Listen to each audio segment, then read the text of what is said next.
नमस्कार, स्वागत है आपका आपके अपने कार्यक्रम हेल्थ मंत्रा में और मैं हूं आपकी होस्ट तुलिका। हेल्थ मंत्रा में हम बात करते हैं रोग की और इसके निवारण के लिए विशेषज्ञों से आपको राय भी दिलवाते हैं। हम चाहते हैं कि आप निरोग रहें, तभी तो घरेलू नुस्खों से भी आपको रूबरू कराते हैं। तो चलिए शुरू करते हैं आज का ये सफर और आपको बताते हैं कि क्या खास है आज की इस कड़ी में। दोस्तों, प्रकृति ने हमें हमारे तंदुरुस्त काया के लिए बहुमूल्य खाद्य पदार्थ दिए हैं। हम मजबूत और स्वस्थ दांतों से ही इन स्वादिष्ट खाद्य पदार्थों का सेवन करते हैं। यानी यदि हमारे दांत स्वस्थ और मजबूत ना हो तो इन गुणकारी खाद्य पदार्थों का सेवन हम नहीं कर पाएंगे। यानी साफ है कि स्वस्थ शरीर के लिए स्वस्थ और मजबूत दांतों का होना निहायत ही जरूरी है। तो चलिए आज के इस कड़ी में हम आपको स्वस्थ और मजबूत दांतों के बारे में जानकारी देते हैं। पेश करते हैं एक खास रिपोर्ट। दुनिया में लोग तमाम व्यंजनों का स्वाद जीभ से लेते हैं, मगर जीभ तक पहुंचने के लिए व्यंजनों को दांत से होकर गुजरना होता है। स्वस्थ एवं मजबूत दांतों से ही गरिष्ठ से गरिष्ठ व्यंजन को चबाया जाता है। बगैर मजबूत दांतों के हम तमाम व्यंजनों का सेवन नहीं कर सकते। इसलिए दांतों की मजबूती के लिए दांतों की सफाई करना अनिवार्य माना जाता है। किसी भी अच्छी कंपनी के एक अच्छे ब्रश के साथ में नॉन सिलिकेटेड वो जो जेल वाले टूथपेस्ट हैं उसको हम यूज़ करना रिकमेंड डॉक्टर्स डेंटिस्ट नहीं करते हैं। उसके अलावा आप कोई भी टूथब्रश यानी all the brands in the market सब अच्छे हैं, आप उसमें से किसी के साथ में नियम से सुबह और शाम अपने दांतों को अगर 5 मिनट देंगे और उसको आपको देना है जब आप देख रहे हैं, ये नहीं कि आप आगे वाले दांतों को सिर्फ साफ कर रहे हैं, कंप्लीट टूथ को पीछे तक लास्ट दांत को भी अंदर और बाहर की परत दोनों को साफ करना है। इससे ज़्यादा दांत आपसे कुछ नहीं मांगते। This is all that you need to do for एक अच्छे दांतों के लिए। अक्सर हम कई लोगों को देखते हैं कि दांत दर्द से परेशान रहते हैं। शिकायत लेकर वो किसी भी दवा की दुकान से दर्द से राहत की दवा लेकर सेवन करते हैं। तत्काल उन्हें दर्द से राहत तो मिल जाती है, लेकिन दांत दर्द के मुख्य कारण की जानकारी से वो कोसों दूर रह जाते हैं। इस समस्या को कभी भी हल्के में नहीं लेना चाहिए। अगर किसी भी व्यक्ति को दांत दर्द की समस्या अक्सर हो रही हो तो उन्हें फौरन ही दांत के चिकित्सक से सलाह लेनी चाहिए। दांत का दर्द हो तो प्लीज़ एक बार जाकर अपने किसी भी डेंटिस्ट से अपना दांत दिखवा लीजिए, ताकि जो वजह से दांत का दर्द है वो मालूम चल सके और उसकी जो ट्रीटमेंट है वो हो सके। नंबर 2, केमिस्ट कभी भी आपको एंटीबायोटिक्स देते हैं तो फुल कोर्स एंटीबायोटिक्स नहीं देते हैं। वो लोग आपको देंगे 4 गोली दे देंगे, बोलेंगे इसमें आपका दर्द ठीक हो जाएगा।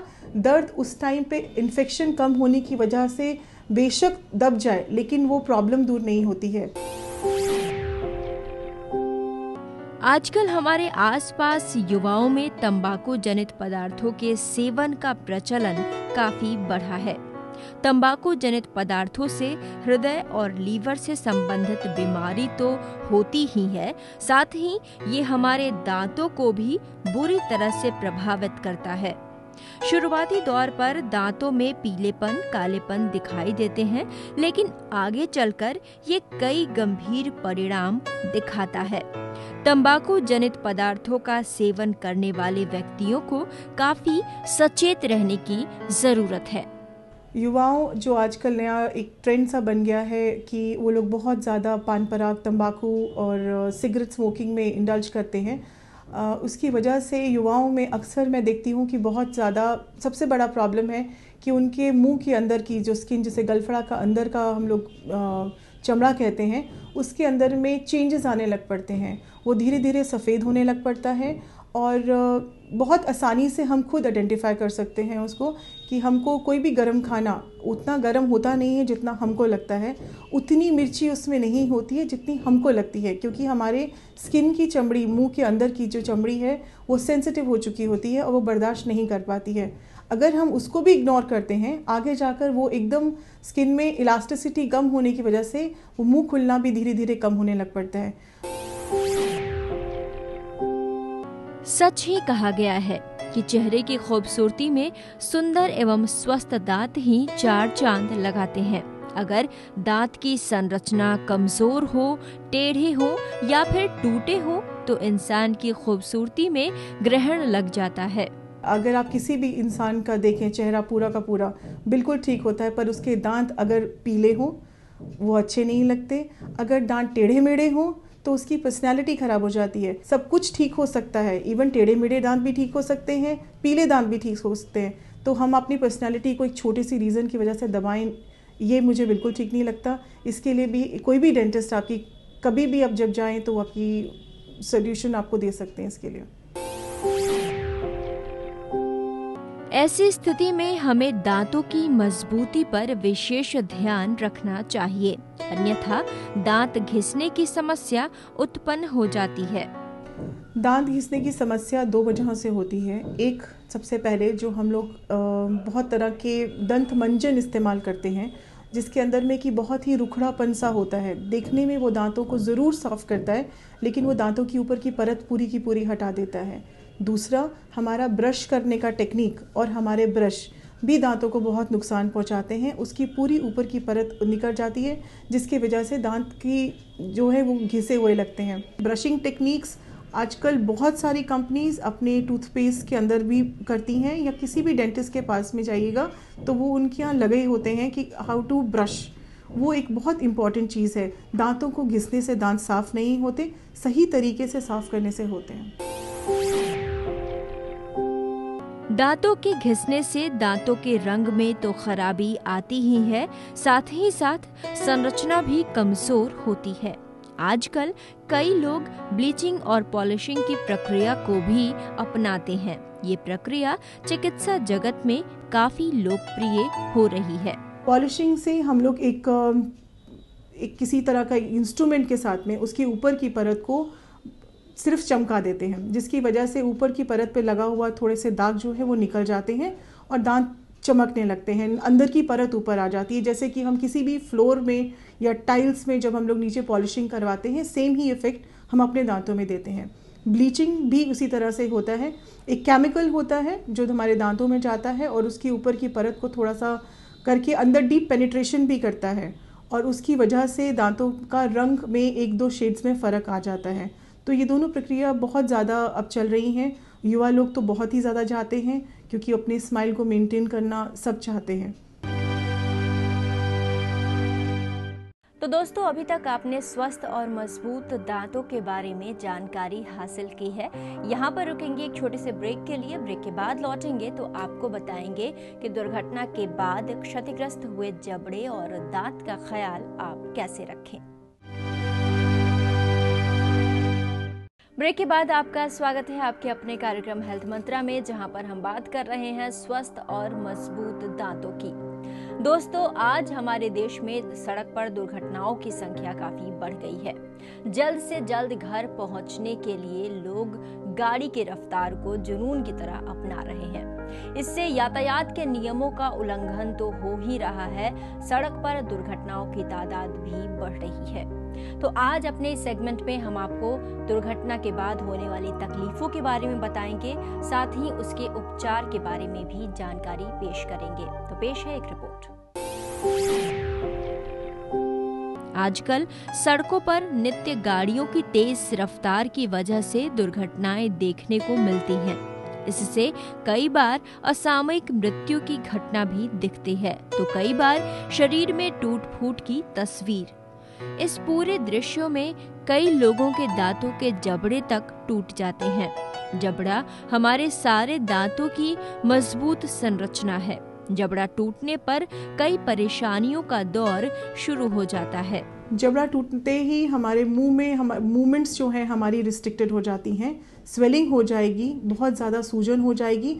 अगर हमारे ऊपर के इस हड्डी में भी फ्रैक्चर होता है जिसकी वजह से हमारे ब्रीदिंग में भी प्रॉब्लम हो सकती है, क्योंकि ये बहुत सेंसिटिव एरिया होता है। इतना इसमें हड्डियाँ बहुत ही इस तरीके से होती हैं कि इसके पीछे में हमारा सॉफ्ट पैलेट होता है और नाक पूरा का पूरा होता है, और ये पूरा ब्रेन के इतने पास होने से इसमें ब्लीडिंग के चांसेस भी बहुत ज़्यादा होते हैं और इंजरी जो होती है वो थोड़ी सी इंटेंस होती है। जबड़ा टूटने के बाद चिकित्सक सर्जरी प्रक्रिया को भी अपनाते हैं। इस दौरान मरीजों को कुछ दिनों तक चिकित्सक के देखरेख में रहना पड़ता है। अस्पताल से छुट्टी मिलने के बाद भी चिकित्सक कई सावधानी बरतने की अपील करते हैं ताकि किसी भी प्रकार का संक्रमण का डर खत्म हो जाए। अक्सर देखा गया है कि लोग अस्पताल से राहत पाने के बाद चिकित्सक के द्वारा दिए गए मार्गदर्शन को नजरअंदाज करते हैं। ये लापरवाही मरीज के लिए जानलेवा भी साबित हो सकती है। जैसे ही आपको किसी भी वजह से, गिरने की वजह से या एक्सीडेंट की वजह से आपको ऐसा फील होता है कि आपके जबड़े में बहुत शार्प शूटिंग पेन है, स्वेलिंग हो रहा है और ऐसा लग रहा है कि जबड़ा टूट गया है, सबसे पहले हमको उसको ज़्यादा हिलाना डुलाना नहीं है। ये हमको आप खुद ही चेक करने की ज़रूरत नहीं है कि कितना नुकसान हुआ है। हमको सिर्फ एक सर्जन, डेंटल सर्जन के पास जाना है। वो एक सिंपल सादा सा एक एक्सरे लिखते हैं जिसमें कि हमारे पूरे मुंह का एक्सरे एक बार में आ जाता है, जिसकी वजह से कहीं पर भी फ्रैक्चर होता है वो हमको दिख जाता है। उससे हमको ये उसका इम्पैक्ट कितना हुआ है, आजकल और भी बढ़िया एक्सरेज आते हैं जो बहुत अंदर तक पूरा का पूरा डिटेल्ड व्यू दे देते हैं कि कहाँ पे कौन सी हड्डी में कितना जो नुकसान हुआ है। और इसका सबसे अच्छा है कि किसी भी एक मैक्सिलोफेशियल सर्जन, जो हमारे मैक्सिलोफेशियल सर्जन्स होते हैं वो स्पेशलाइज्ड होते हैं जबड़े की प्रॉब्लम्स को लेकर, और वही उनको उसका जो फ्रैक्चर होता है उसको फिक्सिंग कर देते हैं और इमोबिलाइज कर देते हैं। थोड़ा सा मुंह हम लोग बहुत ज़्यादा नहीं हिला सकते उसके बाद में कुछ वक्त तक। आजकल ट्रीटमेंट्स में भी बहुत ज़्यादा आगे हैं। ट्रीटमेंट के दौरान हमको जो भी इंस्ट्रक्शंस हमारे डेंटल सर्जन या हमारे मैक्सिलोफेशियल सर्जन्स देते हैं, सिर्फ उनका पालन करना हमारा फ़र्ज़ बनता है एज अ पेशेंट, कि जो भी वो बोलें, जिस इंस्ट्रक्शन को जिस तरीके से बोलें, जो इलाज उन्होंने किया है उसकी सावधानियाँ वो हमको बताते हैं, सिर्फ हमको उसका अच्छी से उसको पालन करना है जो भी वो कहते हैं। जबड़े के इलाज के दौरान खान-पान को लेकर विशेष सावधानी बरतनी पड़ती है।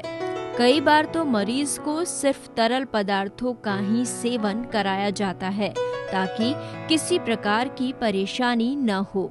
जैसे इनिशियली चोट लगती है और जब हम लोग सर्जरी करते हैं उस टाइम तो पेशेंट्स जो हैं लिक्विड डाइट पे रहते हैं। उसके बाद में धीरे धीरे after a few days semi solid, और उसके बाद जब उनका थोड़ा सा स्टेबलाइज हो जाता है और पेन सबसाइड होने लगता है तो they can go on to semi solid food थोड़े दिन तक and then take a normal food after some time, say about 10-15 days में नॉर्मल हो जाता है। बट कुछ ऐसे सिंपल फ्रैक्चर्स होते हैं जिसमें कि शायद हफ्ते में भी आप अपना खाना शुरू कर सकते हैं, नॉर्मल खाना। कई बार देखा गया है कि दुर्घटना में दांत टूट जाते हैं या दांत हिलने लगते हैं। कई बार दांत टेढ़े भी हो जाते हैं। ये समस्या सामान्य दुर्घटना से भी हो सकती है। जरूरी नहीं ये समस्या सड़क दुर्घटना से ही हो, कभी कभी घर में सीढ़ी से गिरने या फिर फिसलने से भी हो सकती है। ऐसे में फौरन ही चिकित्सक से संपर्क करें ताकि शुरुआती स्तर पर ही इलाज की प्रक्रिया को अपनाया जा सके, नहीं तो परेशानी बढ़ सकती है। सामान्य चोट पे अगर हम बच्चे अक्सर उनके साथ में ये अक्सर होता है कि छोटे होते हैं, खेलते खेलते गिर जाते हैं या फिर आपस में लड़ते हुए कभी उनको चोट लग जाती है। दो तरह की इंजरीज होती हैं इसके अंदर में। एक तो सिर्फ दांत अपनी जगह से हिल जाता है, उसके लिए हम लोग उसको स्प्लिंटिंग कर देते हैं, एक तार लगाकर उसको बांध देते हैं अपनी जगह में, जहाँ की वो फिर से अपनी जगह में जाकर एकदम से पकड़ लेता है। दूसरा, आधा दांत क्रैक कर जाता है, फ्रैक्चर टूथ अक्सर होते हैं। उसका इलाज अगर बहुत ज़्यादा हमारी नस तक उसका असर चला जाता है तो RCT करते हैं, उसके बाद में उसके ऊपर में क्राउन लगा देते हैं, वो दांत फिर एक नॉर्मल फंक्शनल दांत हो जाता है। और अगर छोटा ही फ्रैक्चर होता है तब पर भी एक एक्सरे लेकर देखकर क्रॉस चेक कर उसके ऊपर में हम लोग एक कंपोजिट लगा देते तो पता भी नहीं चलता कि वहाँ पे फ्रैक्चर भी था। अब एक और पॉसिबिलिटी अक्सर देखने में आती है कि बहुत ज़ोर से चोट लगी और वो दांत निकलकर हाथ में आ गया। उस दांत को अगर हम तुरंत किसी सलाइन में या अपने मुंह के अंदर में थूक में रखकर या दूध में रखकर डेंटिस्ट के पास ले आते हैं जल्दी, तो वो दांत हम उस जगह पे वापस लगा सकते हैं सक्सेसफुली। तो दोस्तों, अभी तक आपने दुर्घटना के बाद होने वाली समस्याओं के उपचार के बारे में जाना, लेकिन हमारी राय यही होगी कि आप यातायात के नियमों का पालन करें ताकि ये नौबत ही ना आए। स्वस्थ दांतों के संबंध में और भी जानकारी अभी है हमारे पास, लेकिन फिलहाल यहाँ पर रुकेंगे एक छोटे से ब्रेक के लिए। ब्रेक के बाद लौटेंगे तो पायरिया के संबंध में आपको जानकारी देंगे। ब्रेक के बाद आपका स्वागत है। आप देख रहे हैं अपना कार्यक्रम हेल्थ मंत्रा, जहां पर हम बात कर रहे हैं स्वस्थ और मजबूत दांतों की। दोस्तों, पायरिया एक आम समस्या है, लेकिन जागरूकता के अभाव में समाज में ये भयावह रूप ले चुका है। हम थोड़ी सी सावधानी बरतकर पायरिया के दर्द और बदबू से मुक्ति पा सकते हैं। तो पेश है खास रिपोर्ट। दांतों की एक आम समस्या है पायरिया। पायरिया को लेकर कई भ्रांतियां हमारे समाज में हैं। पायरिया के दौरान दांतों से तेज बदबू की शिकायत रहती है। पायरिया से निजात पाने के लिए पायरिया होने के कारण और उसके लक्षण को समझना जरूरी है। पायरिया एक बहुत आम सी प्रॉब्लम है, जिसमें कि पेशेंट आपको आके बोलेगा कि मेरे मुंह से बहुत ज़्यादा बदबू आती है। अगर वो उसको ओवरलुक करता है, तब ध्यान नहीं देता, धीरे धीरे उसके मसूड़ों से खून निकलना शुरू हो जाता है, तब पेशेंट का कंप्लेंट ये होता है कि मैं सुबह ब्रश करता हूँ तो सुबह में बहुत खून निकलता है।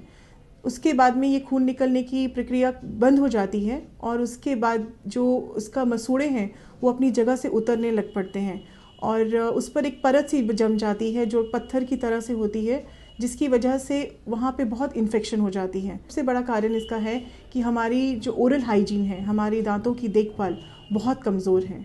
उसकी वजह से ही सबसे ज़्यादा पायरिया का होता है। हमारी ब्रशिंग ठीक नहीं है, अपने दांतों का केयर प्रॉपर्ली नहीं कर पा रहे हैं और कभी कभी किसी सिस्टमिक प्रॉब्लम से, हमारी शरीर की किसी और प्रॉब्लम्स की वजह से भी इस तरह की मसूड़ों में सूजन या मसूड़ों से खून आना, कुछ दवाएं भी ऐसी होती हैं जिसकी वजह से दांतों से खून आने लग पड़ता है। लेकिन बस इसका इलाज भी बहुत ही सिंपल होता है, जिसे कि करना बहुत सिर्फ एक डेंटल सर्जन के पास जाना है और इसका तुरंत ही इलाज हो जाता है। पायरिया का इलाज क्लिनिकल और घरेलू दोनों ही तरह से होते हैं। पायरिया का क्लिनिकल उपचार और घरेलू उपचारों के दौरान कई सावधानी बरतनी होती है। साथ ही साथ साफ सफाई का भी विशेष ख्याल रखना पड़ता है। पायरिया का क्लिनिकल ट्रीटमेंट होता है, हमारे पास में कुछ इंस्ट्रूमेंट्स होते हैं और कुछ मैकेनाइज्ड इंस्ट्रूमेंट्स होते हैं, जिससे हम लोग पूरा का पूरा उसको रूट प्लानिंग कहते हैं। पहले तो स्केलिंग कर ऊपर की परत के जितने भी गंदगी जमी होती है उसको करते हैं। उसके बाद में मसूड़ों के नीचे जाकर, जहाँ तक जा सकते हैं वहाँ पे जाकर अपनी जितनी भी जमी हुई परत होती है जिससे इन्फेक्शन होता है उसको निकाल देते हैं। पायरिया का ट्रीटमेंट जब हम करते हैं तो ज़रूर थोड़ा बहुत ब्लीडिंग होता है। एक नॉर्मल धारणा है सब लोगों के मन में कि अगर हम दांतों की सफाई कराएंगे तो हमारे दांत हिल जाएंगे।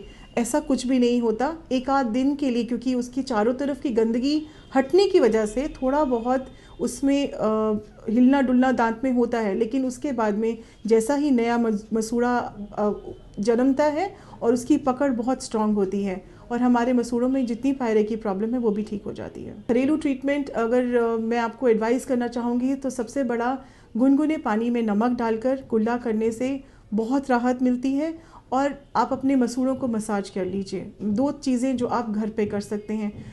बहुत लोगों को, मैंने बहुत डेंटिस्ट को भी देखा है तेल और नमक का उपचार बताते हुए, पर वो मेरी तरफ से नहीं है। इसलिए मेरे लिए सिर्फ गर्म पानी में नमक डालकर कुल्ला करना और अच्छे से किसी भी चीज़ के साथ में आप मसाज कर लीजिए। बहुत सारे गम पेन्स भी आते हैं, वो मसाजिंग आपके वहाँ पे स्टिमुलेट करता है और जितना भी एक्स्ट्रा ब्लड है या पस है वो निकल जाता है। उसके बाद में वो आपको बहुत ज़्यादा फायदेमंद होगा।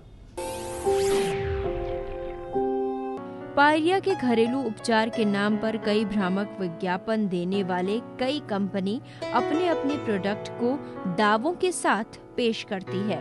इन दावों की जमीनी हकीकत हमेशा ही खोखली साबित होती है, फिर भी लोग इस तरह के विज्ञापन का शिकार हो जाते हैं। इसलिए हमें सदैव जागरूक रहना चाहिए। हमारे पास बहुत सारे कंपनीज ये ऐड करती हैं कि हम एक टूथपेस्ट के यूज़ करने से हमारे दांतों में पायरिया ख़त्म हो जाएगा। मैं उसमें बिल्कुल भी यकीन नहीं करती और ना ही चाहती हूँ कि मेरे सुनने वाले, कोई भी देखने वाले, सुनने वाले इस चीज़ पे यकीन करें, क्योंकि एक ऊपर की सफाई से मैंने जितना भी आपका पायरिया का होता है वो बहुत डीप रूटेड होता है इसका प्रॉब्लम। एक ऊपर की सिर्फ सफाई से सिर्फ कर लेने से वो कभी भी नहीं जाएगा। तो आपको एक डेंटल सर्जन से ढंग से उसकी पूरी दांतों की सफाई करवाना ही इसका उपचार है, जिसके साथ में हम कुछ दवाएं देते हैं जो एंटीबायोटिक्स होती हैं, जो उस चीज़ को रोकती हैं, इन्फेक्शन को, और हमें अच्छे से इन्फेक्शन कंट्रोल करके अपने मुंह का अंदर का पूरा जो संतुलन होता है, जैसा नॉर्मल टूथ का होना चाहिए विदाउट इन्फेक्शन, वैसा करते हैं। तो मेरा आपसे यही एडवाइस है कि आपको डेंटल सर्जन के पास जाके उन्हीं से उसका उपचार करवाना चाहिए। इन पेस्ट करने से किसी का कभी भी मैंने नहीं देखा कि उसका पायरिया का प्रॉब्लम चला गया हो। और अब वक्त हो चला है health tips of the week का। Health tips of the week में अब हम चर्चा करेंगे कि काली मिर्च का सेवन हमारे लिए किस प्रकार लाभकारी है। काली मिर्च औषधीय गुणों से युक्त एक मसाला है जो स्वास्थ्य के लिहाज से बहुत फायदेमंद है।